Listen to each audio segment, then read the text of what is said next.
Hello,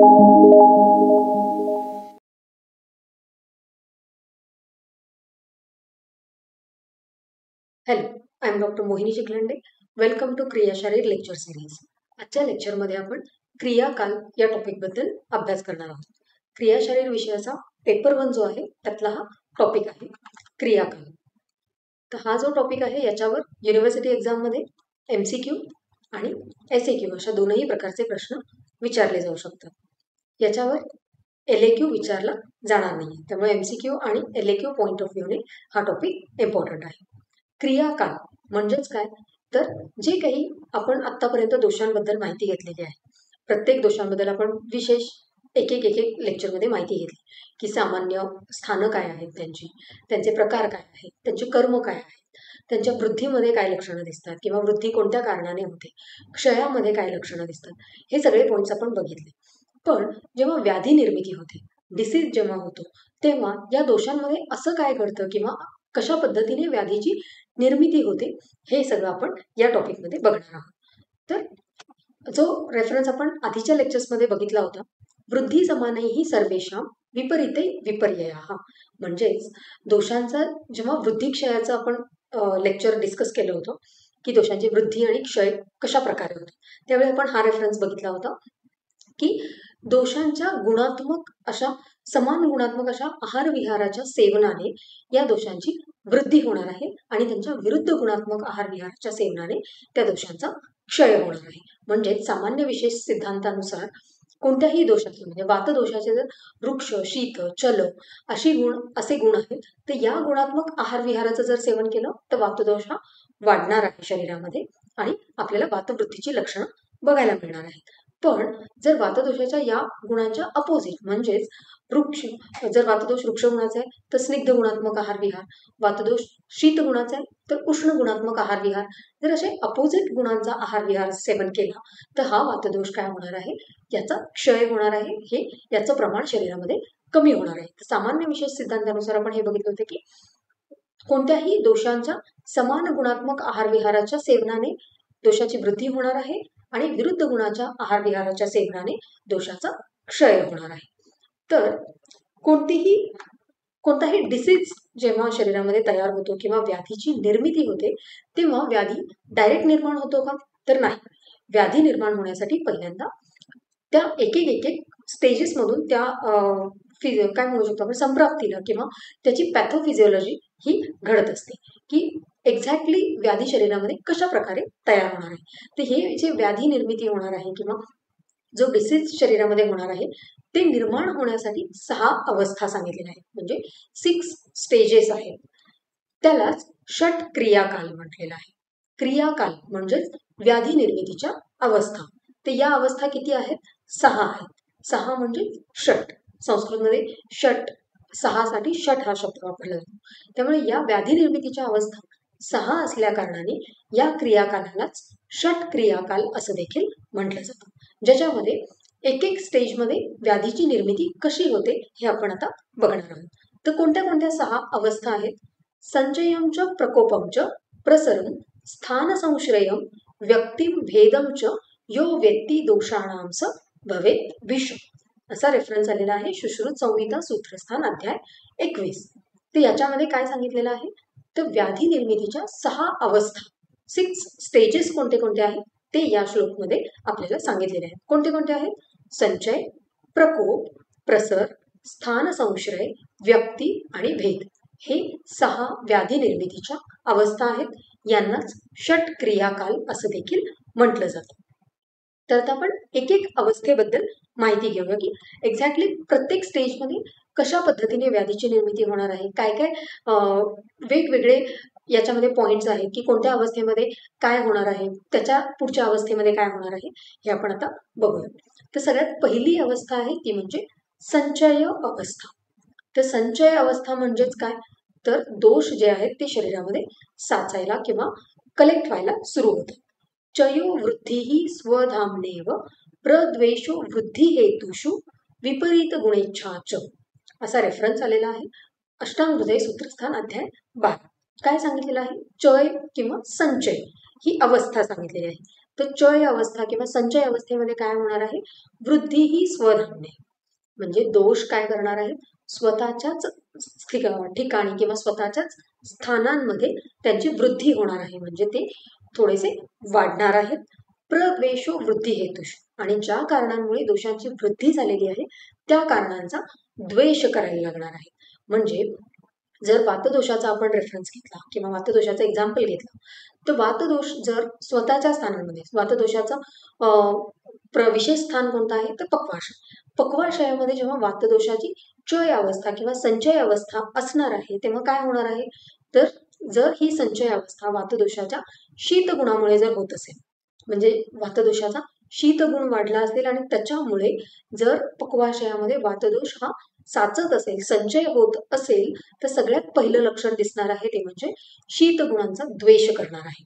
म्हणजे शीतगुण वाढल्यामुळे तिथे संचय अवस्था निर्माण झाली आहे पक्वाशयामध्ये किंवा लार्ज इंटेस्टाईनमध्ये, तर शीतगुण वाढलेला असल्या कारणाने शीतगुणांचा हेट किंवा शीतगुणांचा द्वेष ती व्यक्ती करायला सुरुवात करणार आहे. म्हणजे शीतगुणात्मक आहार विहार कोणताच त्या व्यक्तीला नको असणार आहे. म्हणजे नेहमी त्या व्यक्तीला AC बंद लागेल, कूलर बंद लागेल, फॅन सुरू नाही करायचा किंवा थंड कोणताच आहार घेणार नाही, नेहमी उष्ण गुण घेण्याची इच्छा होणार आहे.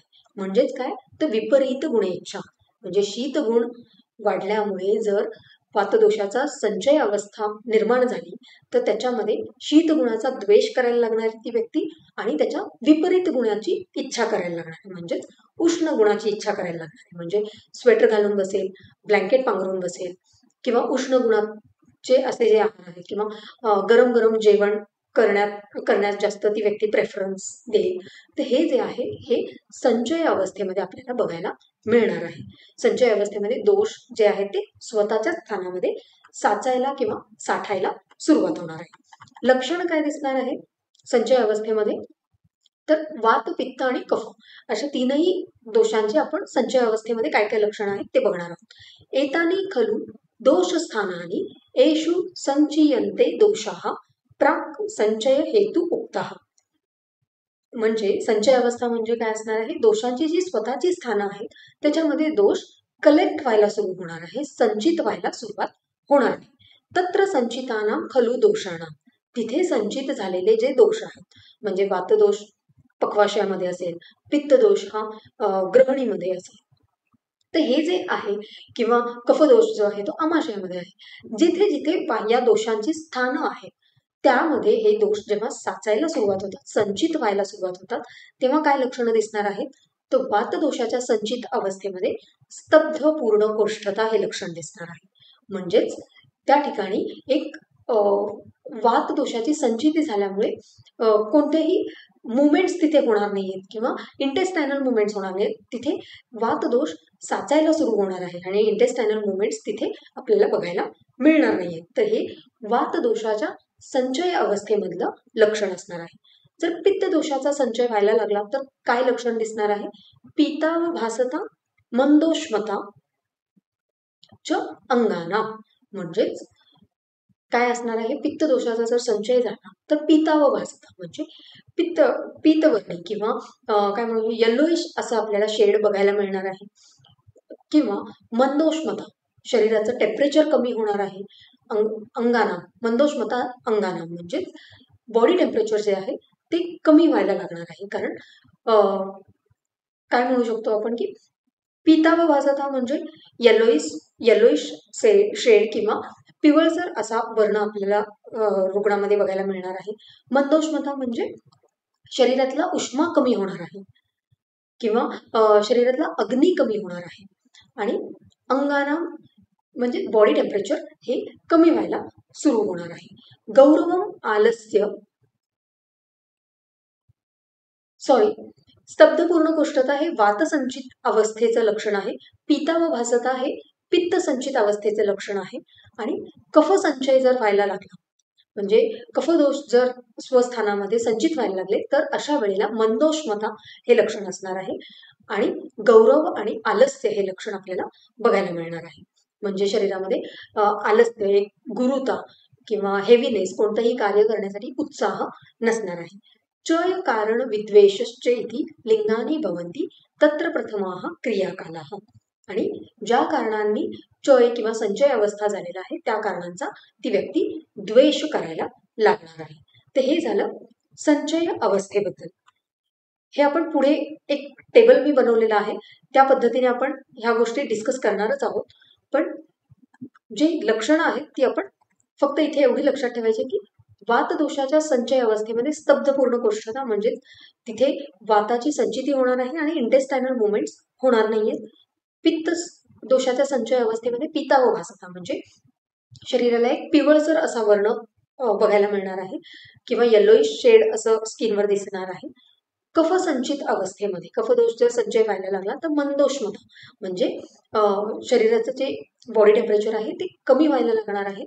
गौरव म्हणजेच शरीरामध्ये गुरुता असणार आहे आणि आलस्य म्हणजे आळशीपणा किंवा लेझीनेस हे एक लक्षण आपल्याला रुग्ण सांगणार आहे किंवा रुग्णामध्ये आपल्याला ते बघायला मिळणार आहे. आणि ज्या कारणांमुळे संचय अवस्था झालेली आहे त्या कारणांचा द्वेष व्हायला सुरू होणार आहे.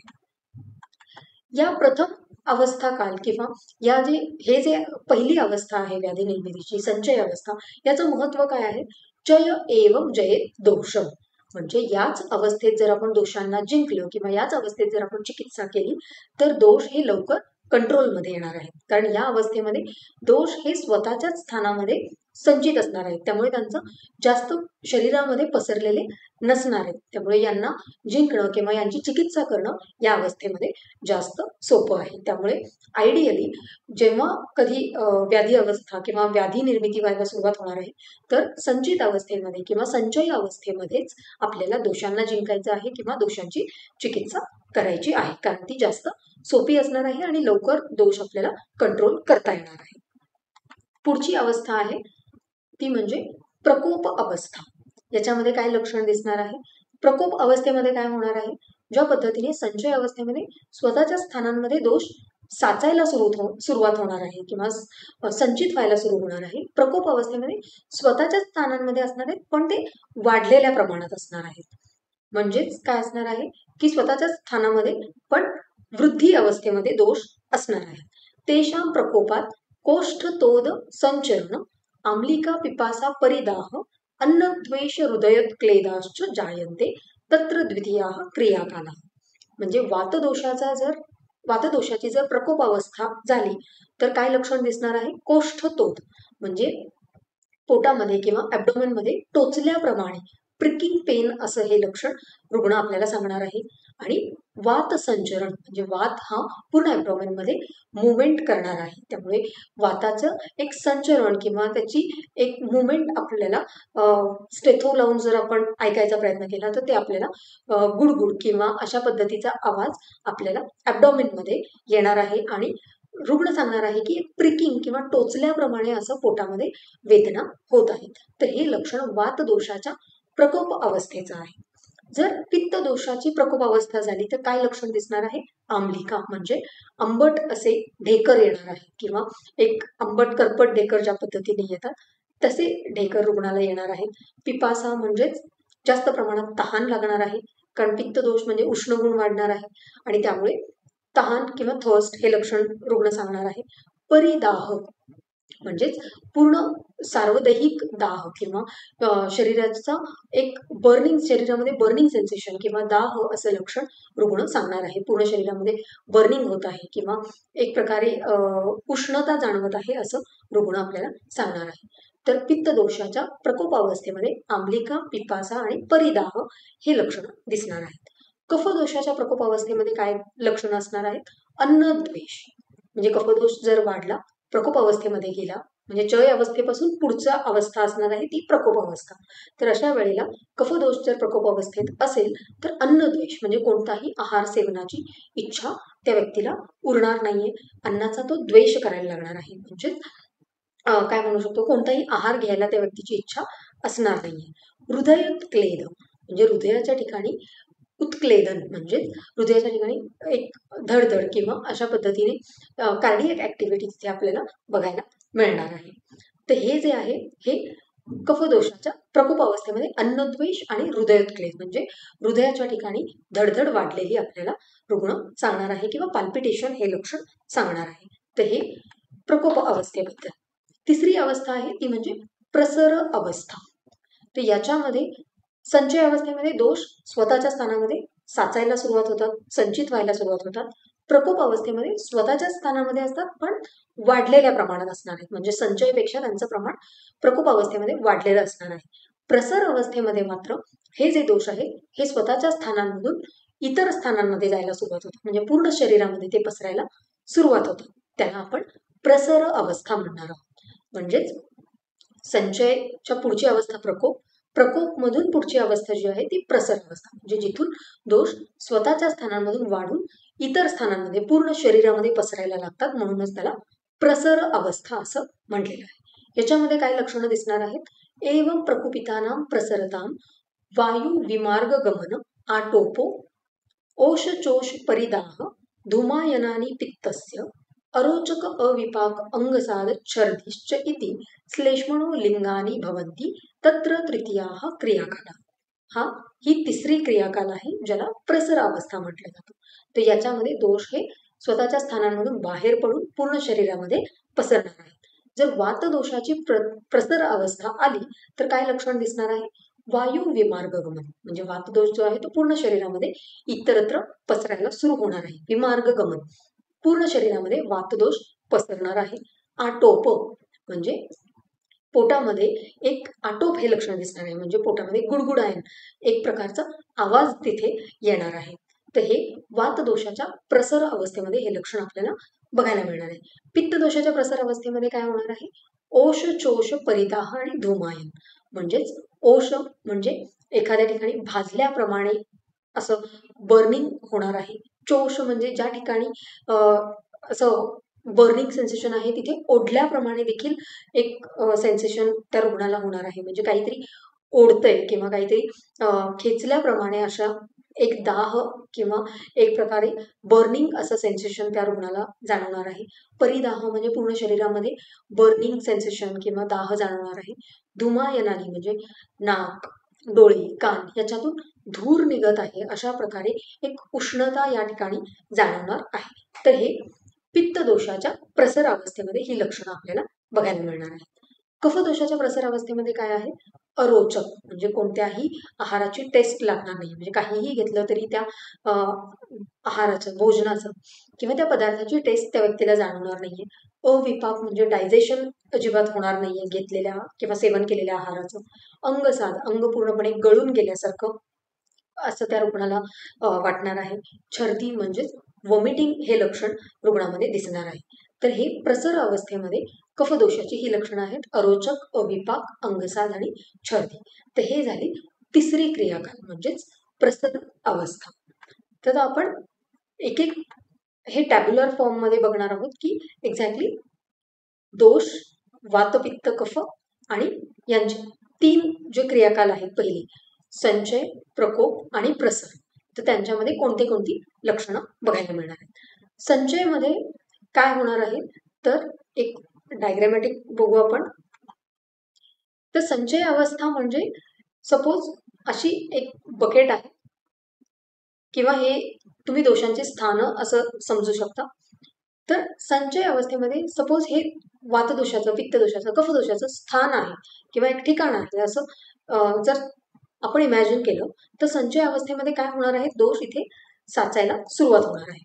दोष नेहमी मुवमेंट किंवा एक मोमेंटम त्यांच्यामध्ये असणार आहे, ते वेगाने इकडे तिकडे फिरत असतात. पण जेव्हा हेच दोष आपल्या स्वतःच्या स्थानांमध्ये कलेक्ट व्हायला लागतात तेव्हा त्याला संचय अवस्था म्हटली जाते. जेव्हा हेच संचित दोष जे आहेत ते पूर्ण हे आपलं स्वतःचं स्थान कम्प्लिटली भरून टाकतात किंवा अशा पद्धतीने ते पूर्ण स्वतःचं स्थान ऑक्युपाय करून घेतात, तेव्हा त्याला आपण दोषांची प्रकोप अवस्था म्हणणार आहोत.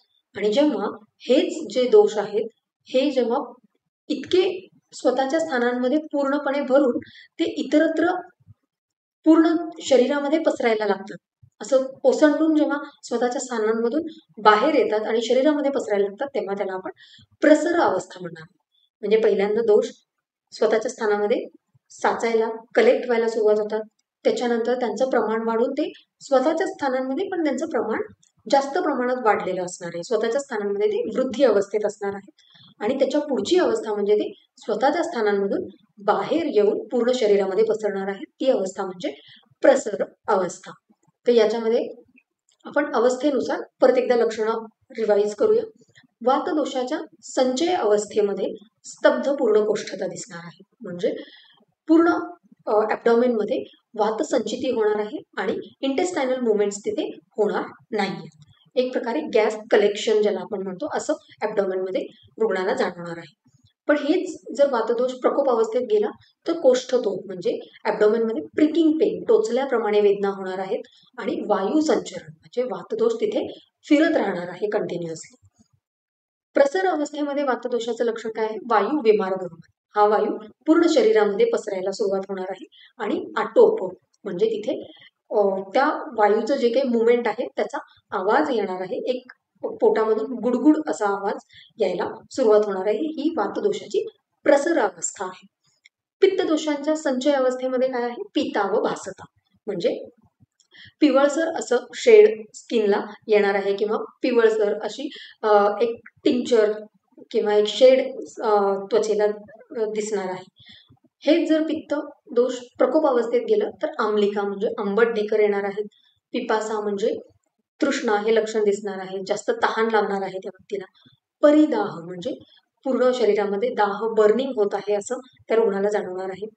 जर पित्तदोष प्रसर अवस्थेमध्ये गेला तर ओष, चोष, परिदाह आणि धुमायन म्हणजेच ओष म्हणजे भाजल्याप्रमाणे एखाद्या ठिकाणी किंवा पूर्ण शरीरामध्ये असं लक्षण दिसणार आहे आणि चोष म्हणजे शरीरामध्ये ओढल्याप्रमाणे किंवा खेचल्याप्रमाणे अशा वेदना त्या रुग्णाला होणार आहेत. परिदाह म्हणजे शरीरामध्ये एक बर्निंग सेन्सेशन असं रुग्ण सांगणार आहे. धुमायन म्हणजे कान, नाक, डोळे यांच्यातून धूर, गरम उष्णता अशी बाहेर जात आहे अशा पद्धतीचे लक्षण रुग्ण सांगणार आहे. तर इथे MCQ पॉइंट ऑफ व्ह्यूने परिदाह हे जे लक्षण आहे ते पित्तदोषाच्या प्रकोप आणि प्रसर अशा दोनही अवस्थेमध्ये आलेलं आहे, कॉमन लक्षण आहे.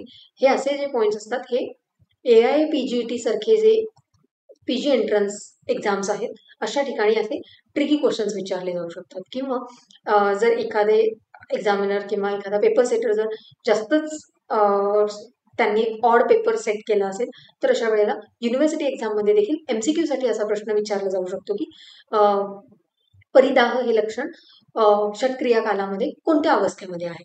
तर प्रकोप आणि प्रसर हे दोनही अवस्थेमध्ये, पित्तदोषाच्या प्रकोप आणि प्रसर या दोनही अवस्थेमध्ये परिदाह हे लक्षण कॉमन आहे. तर हे आपल्याला इथे लक्षात ठेवायचं. कफदोषाच्या संचय अवस्थेमध्ये मंदोष्मता म्हणजे बॉडी टेम्परेचर कमी होणार आहे. गौरव शरीरामध्ये गुरुता, हेवीनेस असणार आहे. आलस्य म्हणजे लेझीनेस असणार आहे. कफदोषाच्या प्रकोप अवस्थेमध्ये अन्नद्वेष, रुग्ण आहाराचा द्वेष करायला लागणार आहे, काहीही खायची इच्छा त्या रुग्णाला उरणार नाहीये. हृदयोत्कलित, हृदयाच्या ठिकाणी धडधड वाढणार आहे आणि कार्डियक ऍक्टिव्हिटी आपल्याला ते ECG वरती बघायला मिळणार आहे. किंवा रुग्ण सांगणार आहे की पाल्पिटेशन त्याला फील होत आहे. प्रसर अवस्थेमध्ये जर कफदोष गेला तर काय होणार आहे? अरोचक म्हणजे कोणत्याही आहाराची चव कळणार नाहीये, टेस्ट कळणार नाहीये. घेतलेल्या आहाराचं पचन होणार नाहीये, इनडायजेस्टेड फॉर्ममध्ये ते आहार राहणार आहे. अविपाक हे लक्षण आहे. अंगसात, अंग पूर्ण गळून गेल्यासारखं वाटणार आहे आणि छर्दी म्हणजेच वॉमिटिंग हे लक्षण रुग्णामध्ये आपल्याला दिसणार आहे. तर हे झाले पहिल्या 3 अवस्था. टोटल व्याधी निर्मितीच्या 6 अवस्था आहेत ज्याला आपण षटक्रियाकाल म्हणणार आहोत. तर त्यातल्या पहिल्या 3 अवस्था आपण बघितल्या, संचय, प्रकोप आणि प्रसर. आता पुढच्या ज्या 3 अवस्था आहेत त्याबद्दल आपण डिस्कस करणार आहोत. चौथी अवस्था आहे ती म्हणजे स्थान संश्रय अवस्था. हे मधुकोश टीका जी माधव निदान लघुत्रयी जे आहे त्यातल्या माधव निदानावर लिहिलेली जी मधुकोश टीका आहे त्याच्यामध्ये या अवस्थेबद्दल वर्णन आलेलं आहे. स्थान संश्रय अवस्था म्हणजे प्रकोप अवस्थेपासून पण पुढे अजून जर दोष गेले तर ते कोणत्या अवस्थेत जाणार आहे? स्थान संशय अवस्थेमध्ये. या अवस्थेमध्ये काय होणार आहे? तर स्थान संश्रयिणाः क्रुद्धा भावी व्याधी प्रबोधकम दोषाः कुर्वन्ति यत् लिंगम पूर्वरूपम तद उच्यते. म्हणजेच भावी व्याधी प्रबोधकम म्हणजे या अवस्थेमध्ये काय होणार आहे? व्याधीची निर्मिती व्हायला सुरुवात होणार आहे आणि व्याधीचे पूर्वरूप जी आहेत म्हणजे व्याधीची निर्मिती व्हायला सुरुवात होणार आहे आणि त्याची जी काही पूर्वरूपं आहेत, आधी काही लक्षणं जी शरीरावर दिसतात, ही लक्षणं आपल्याला या अवस्थेमध्ये बघायला मिळणार आहेत. म्हणूनच या अवस्थेला भावी व्याधी प्रबोधकम म्हणजे पुढे कोणता व्याधी होणार आहे हे या पूर्वरूपांवरून किंवा या लक्षणांवरून बघा आपण अंदाज लावू शकणार आहोत. त्यामुळे भावी व्याधी म्हणजे पुढे होणाऱ्या व्याधीचं प्रबोधन किंवा एक आयडिया या अवस्थेमध्ये येणार आहे आणि याच अवस्थेमध्ये पूर्वरूप देखील शरीरामध्ये निर्माण व्हायला सुरुवात होणार आहे. म्हणजे व्याधी निर्मिती व्हायच्या आधीची जी अवस्था आहे ती म्हणजे स्थान संशय अवस्था, ज्याच्यामध्ये पूर्वरूप निर्माण होतं. 5वी अवस्था आहे ती म्हणजे व्यक्ती अवस्था.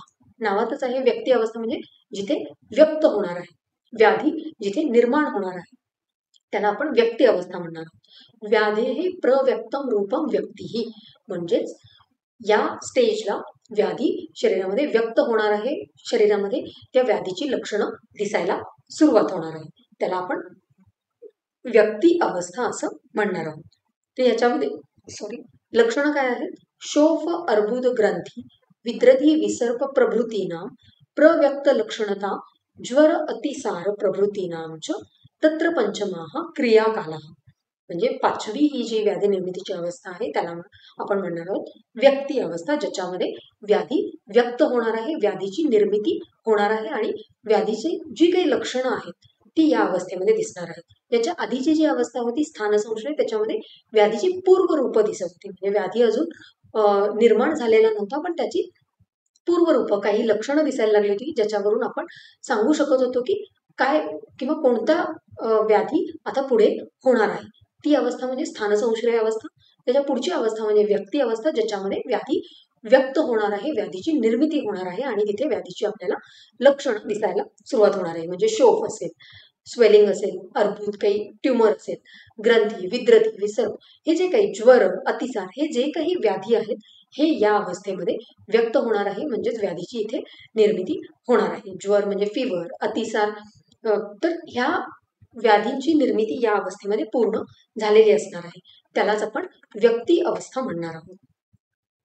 याच्यामध्ये काय होणार आहे तर संताप लक्षणो ज्वराः सरण लक्षणो अतिसारा. म्हणजे कोणताही व्याधी, ज्वर जर व्याधी आहे तर संताप हे जे ज्वराचं लक्षण आहे ते या अवस्थेमध्ये व्यक्ती अवस्थेमध्ये ते व्यवस्थितपणे शरीरावर दिसणार आहे. आणि अतिसार व्याधीचं जे काही लक्षण आहे सरण लक्षण म्हणजेच जी जो मल आहे किंवा पुरुष आहे त्याचं सरण होणं, त्याचं द्रव रूपामध्ये शरीरातून बाहेर फेकलं जाणं, हे जे लक्षण आहे हे या अवस्थेमध्ये आपल्याला बघायला मिळणार आहे. आणि त्यामधूनच आपण म्हणणार आहोत की व्याधीची निर्मिती झालेली आहे. म्हणजे पर्टिक्युलर व्याधीचे जी काही लक्षण आहे, ज्वराचं संताप हे लक्षण आहे ते व्यक्त होणार आहे, अतिसाराचं सरण हे लक्षण आहे ते व्यक्त होणार आहे. म्हणूनच याला आपण व्यक्ती अवस्था म्हणणार आहोत, ज्याच्यामध्ये व्याधी पूर्ण निर्माण होणार आहे. शेवटची अवस्था आहे ती म्हणजे भेद अवस्था. तर आता नावामध्येच आहे भेद म्हणजे डिफरन्शिएट करणं. तर काय डिफरन्शिएट करेल? वातादी लक्षण भेदादी भिन्नत्वम भेदाः. म्हणजे प्रत्येक व्याधी जो आहे तो त्या पर्टिक्युलर व्याधीमध्ये कोणता दोष जास्त आहे, कोणता दोष कमी आहे, म्हणजे वातदोषाचं आधिक्य आहे, पित्तदोषाचं आधिक्य आहे, कफदोषाचं आधिक्य आहे, कोणत्या दोषाचं आधिक्य आहे त्यानुसार त्यांचे जे काही टाईप्स आहेत, प्रकार आहेत, भेद आहेत, हे आपल्याला या अवस्थेमध्ये कळणार आहेत. म्हणजे जे व्याधी निर्माण झाला व्यक्ती अवस्थेमध्ये, त्याच्यानंतर आपण त्याच्या लक्षणांवरून बघणार आहोत की आता कोणती लक्षणं दिसत आहेत. तर याच्यामध्ये वातदोषाचं आधिक्य जास्त आहे का, वातदोषाचं प्रमाण जास्त आहे का या व्याधीमध्ये, की पित्तदोषाचं प्रमाण जास्त आहे, त्यानुसार आपण त्या व्याधीला वेगवेगळ्या प्रकारामध्ये कॅटेगराईज करणार आहोत. म्हणजे वातज आहे, पित्तज आहे, कफज आहे, हे जे आहे हे डिफरन्शिएट करण्याची जी अवस्था आहे ती म्हणजे भेद अवस्था, ज्याच्यामध्ये आपल्याला वातादी दोष जे आहेत ते डिफरन्शिएट करता येतात. म्हणजे कोणता दोष जास्त आहे, कोणता दोष कमी आहे, हे समजण्यासाठी जो व्याधी निर्मितीची जी अवस्था आहे ती म्हणजे भेद अवस्था. तर अशा पद्धतीने षटक्रियाकालमध्ये टोटल 6 अवस्था आपण बघितल्या: संचय, प्रकोप, प्रसर, स्थान संशय, व्यक्ती आणि भेद. संचय अवस्थेमध्ये जे दोष आहेत ते स्वतःच्या स्थानामध्ये संचित व्हायला लागतात, कलेक्ट व्हायला लागतात. प्रकोप अवस्थेमध्ये हे दोष जे आहेत ते स्वतःच्या स्थानांमध्येच थोडंसं त्यांचं प्रमाण वाढलेलं असतं. प्रसर अवस्थेमध्ये मात्र हे जे दोष आहेत हे स्वतःच्या स्थानांमधून बाहेर पडतात आणि पूर्ण शरीरामध्ये पसरायला लागतात. स्थान संश्रय अवस्थेमध्ये काय आहे तर पूर्वरूप शरीरामध्ये दिसायला लागतात आणि त्यावरून आपण पुढे कोणता व्याधी होणार आहे याचा आपण आयडिया लावू शकतो किंवा अंदाज सांगू शकतो. त्यामुळे त्याला भावी व्याधी प्रबोधकम असं म्हटलेलं आहे. 5वी अवस्था आहे ती म्हणजे व्यक्त अवस्था, ज्याच्यामध्ये व्याधी जो आहे, डिसीज जो आहे तो व्यक्त होणार आहे. व्याधीची जी काही लक्षणं आहेत ती शरीरावर दिसायला सुरुवात होणार आहे. आणि 6वी शेवटची जी क्रियाकालातली अवस्था आहे ती म्हणजे भेद अवस्था, ज्याच्यामध्ये आपल्याला कळणार आहे की कोणता दोष वाढलेला आहे, कोणता दोष कमी आहे, त्याच्यानुसार आपण त्या व्याधीचे प्रकार करणार आहोत. वातज आहे, पित्तज आहे, कफज आहे, यानुसार आपल्याला भेद अवस्थेमध्ये त्या दोषांच्या प्रमाणांवरून ह्या गोष्टी कळणार आहेत. तर हे जे आपण बघितलं षटक्रियाकाल किंवा व्याधी निर्मितीच्या या अवस्था, तर यांचं महत्व काय आहे किंवा हे आपल्याला का याचं नॉलेज असलं पाहिजे. तर षटक्रियाकालाच्या जर आपल्याला याचं ज्ञान असेल, नॉलेज असेल, तर व्याधी निर्मिती एक्झॅक्टली कशा प्रकारे होते, पॅथोजेनेसिस काय असतं, कशा प्रकारे शरीरामध्ये व्याधी किंवा डिसीज तयार होतो, या सगळ्या गोष्टींची माहिती आपल्याला कळते. नंतर चय अवस्थेमध्ये जर रुग्ण आला, जी पहिली अवस्था आहे संचय अवस्था किंवा चय अवस्था, याच अवस्थेमध्ये जर रुग्ण आला तर आपण त्याच ठिकाणी लगेच चिकित्सा देऊन त्या अवस्थेमध्ये दोषांना जिंकणं किंवा दोषांची चिकित्सा करणं ही जास्त सोपी आहे. त्यामुळे चय अवस्थेमध्ये जर रुग्ण आला तर ती अवस्था बरोबर ओळखून त्याच्या व्याधीला आपण प्रतिबंध करू शकतो, प्रिव्हेंट करू शकतो. रोगाच्या अवस्थेनुसार चिकित्सा बदलते, त्यामुळे या षटक्रियाकालाचं ज्ञान असणं आवश्यक आहे. म्हणजे जर चय अवस्थेमध्ये आला तर कोणत्या प्रकारची औषधं वापरायची किंवा कमी पोटेन्सीची औषधं पण आपल्याला चय अवस्थेमध्ये चिकित्सेसाठी वापरता येऊ शकतात. पण हेच जर व्यक्ती अवस्थेमध्ये जर पेशंट आला, जेव्हा पूर्ण व्याधी शरीरामध्ये तयार झालेला आहे, तर अशा वेळेला आपल्याला जास्त हाय पोटेन्सी वाले जे औषधं आहेत किंवा जास्त कारमुक्त असणारी जी काही औषधं आहेत ती वापरणं किंवा त्यांची इंटेन्सिटी जास्त असणारी औषधं वापरण्याची आवश्यकता आहे. त्यामुळे जर षटक्रिया कालाचं आपल्याला ज्ञान असेल, नॉलेज असेल, तर आपण त्या लक्षणांवरून, त्या अवस्थेवरून ओळखू शकतो की एक्झॅक्टली कोणती अवस्था शरीरामध्ये सुरू आहे आणि त्याच्यानुसार आपण चिकित्सा करू शकतो. आणि व्याधीचा पुनरुद्भव टाळण्यासाठी अवयवाला किंवा धातूला बल देणारी अशी चिकित्सा या षटक्रियाकालाचं ज्ञान असेल तर देऊ शकतो. म्हणजे जसं की जर हिपॅटायटिस असेल, कामला व्याधी जर झाला असेल तर यकृताला बल देणारी जी औषधं आहेत ती हा व्याधी पूर्ण बरा झाल्यानंतर देखील द्यायला लागतात. त्यामुळे ह्याचं जे रिअकरन्स आहे, पुनरुद्भव आहे, तो टाळता येतो. त्यामुळे कामला हा जो व्याधी आहे त्याच्यामध्ये आहार विहाराचं पथ्य जे आहे ते बऱ्याच काळपर्यंत फॉलो करायला लागतं. त्यामुळे जर षटक्रिया कालांचं ज्ञान असेल तरच आपण ह्या सगळ्या गोष्टी रुग्णाला सांगू शकतो. म्हणजे हिपॅटायटिस सारखे किंवा जॉन्डिस सारखे जे डिसिजेस आहेत ज्याच्यामध्ये आपल्याला लॉंग टर्म ट्रीटमेंट द्यावी लागते. म्हणजे जरी रुग्ण बरा झाला, सगळे रिपोर्ट्स नॉर्मल आले, तरी देखील आपल्याला लॉंग टर्मसाठी यकृत जे आहे, लिव्हर स्टिम्युलंट जे काही मेडिसिन्स आहेत, ॲपेटाईट नॉर्मल ठेवण्यासाठी जे काही पथ्य आहेत, औषधं आहेत, ते दीर्घ काळासाठी आपल्याला रुग्णाला द्यावे लागतात. हे आपण कधी करणार आहोत? जर आपल्याला षटक्रिया कालाचं ज्ञान असेल, जर व्यक्ती अवस्थेमध्ये रुग्ण जॉन्डिस घेऊन आला तरच आपल्याला कळणार आहे की आता ऑलरेडी व्याधीची निर्मिती शरीरामध्ये झालेली आहे, तर आपल्याला किती काळासाठी ट्रीटमेंट द्यायची आहे हे सगळं जाणून घेण्यासाठी किंवा याचा अंदाज घेण्यासाठी आपल्याला षटक्रिया कालाचं ज्ञान असणं हे अतिशय आवश्यक आहे. त्यामुळे हा जो टॉपिक आहे हा एक्झाम पॉईंट ऑफ व्ह्यूने MCQ आणि SAQ साठी विचारला जाणार आहे. पण पुढे प्रॅक्टिसच्या दृष्टीने किंवा पुढे जाऊन तुम्ही रोगनिदान हा जो विषय शिकणार आहात त्याच्या दृष्टीने षटक्रियाकाल हा टॉपिक अतिशय महत्त्वाचा आहे. या टॉपिकवर MCQ साठी जे श्लोक आहेत ते येऊ शकतात किंवा जसे आपण संचय प्रकोप प्रसर अवस्थेमध्ये जी लक्षणं बघितली वेगवेगळी दोषांची, ते तुम्हाला MCQ साठी विचारले जाऊ शकतात किंवा डायरेक्ट तुम्हाला स्थानसंश्रय व्यक्ती अवस्था वर्णन करा असा SAQ विचारला जाऊ शकतो. तर हा टॉपिक महत्त्वाचा आहे, प्रॅक्टिसच्या दृष्टीने पण महत्त्वाचा आहे. जे श्लोक आहेत ते समजून घेऊन पाठ केले तर इझी आहेत, जर पाठ झाले तर उत्तम, पण नाहीच झाले तर ॲटलिस्ट जे शब्द जसे आहेत, शब्दपूर्ण कोष्ठता, कोष्ठतो, आम्लिका, ॲटलिस्ट जे श्लोकमध्ये जसे शब्द दिलेले आहेत त्याच पद्धतीचे शब्द जर तुम्ही आन्सर करताना वापरले तर ते जास्त इफेक्टिव्ह असणार आहेत, त्यातून तुम्हाला जास्तीत जास्त मार्क्स मिळण्याची शक्यता आहे. तर अशा पद्धतीने आपण क्रियाकाल हा जो टॉपिक आहे इथे कंप्लीट केलेला आहे. नेक्स्ट लेक्चरमध्ये आपण याचा पुढचा जो टॉपिक आहे तो डिस्कस करणार आहोत. धन्यवाद.